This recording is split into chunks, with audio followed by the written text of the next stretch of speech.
He gets misquoted a lot as saying, "Oh, you dirty rat, you dirty rat." Never really said that. I think probably my favorite scene, though, is when he's selling beer. But I'm telling you this for the last time. When Dutch comes around, he's going to leave you some beer. And you're going to take it. And you're going to kick him with the dough.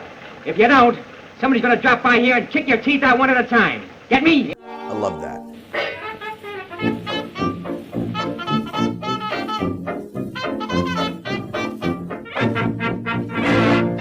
The great granddaddy of gangster films, 1931's Public Enemy, starring for the first time anywhere, James Cagney as Tom Powers, ruthless, bootlegging mobster clawing his way to the top of the underworld, and grinding grapefruits into people's faces, particularly Mae Clark's. Maybe you found someone you like better.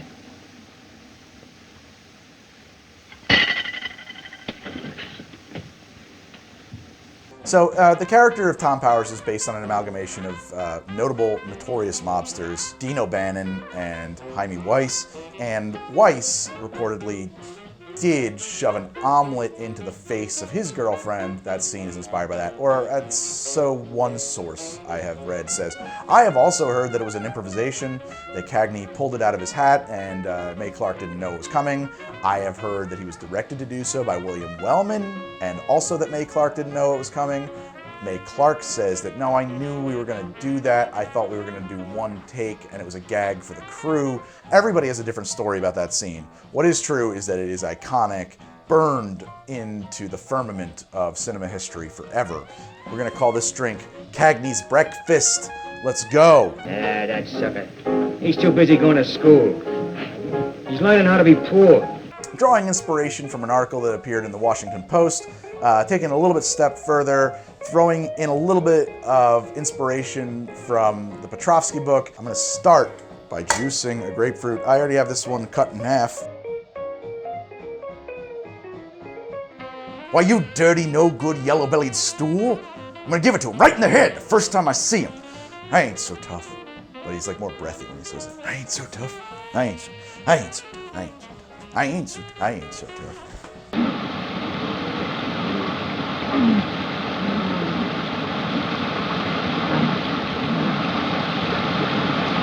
I ain't so tough. So I'm going to add 1 ounce of fresh grapefruit juice to my shaker.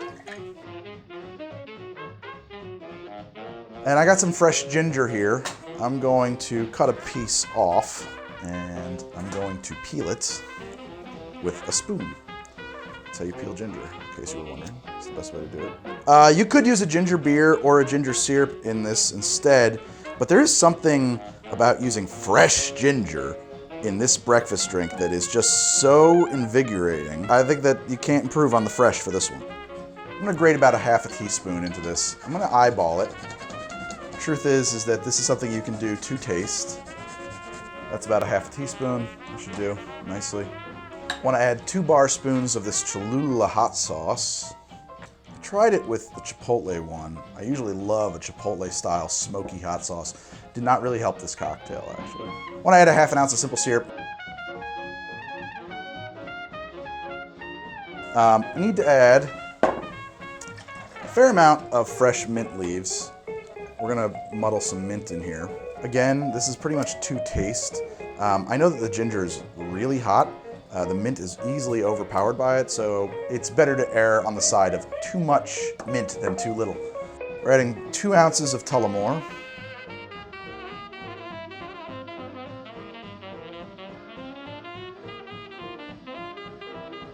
We're gonna give that a little bit of muddling.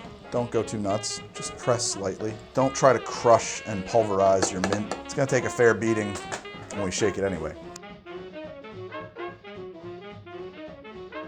And now I'm gonna shake this drink.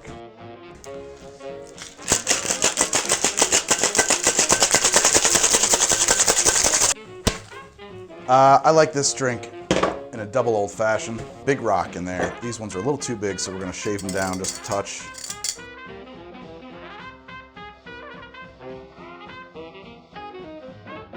I did muddle mint and ginger in there. We're going to need to double strain this drink. We're going to top this up with some seltzer to give it a little fizz. And just a quick stir to make sure that nothing is sitting on the bottom.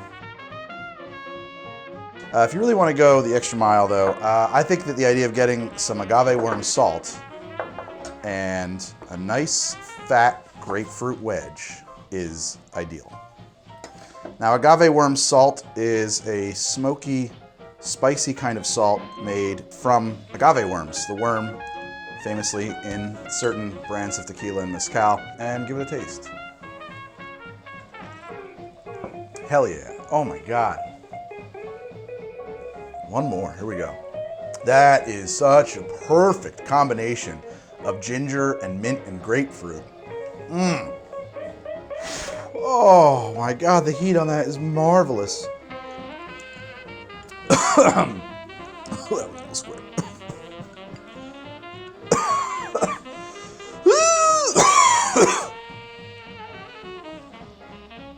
Whoa.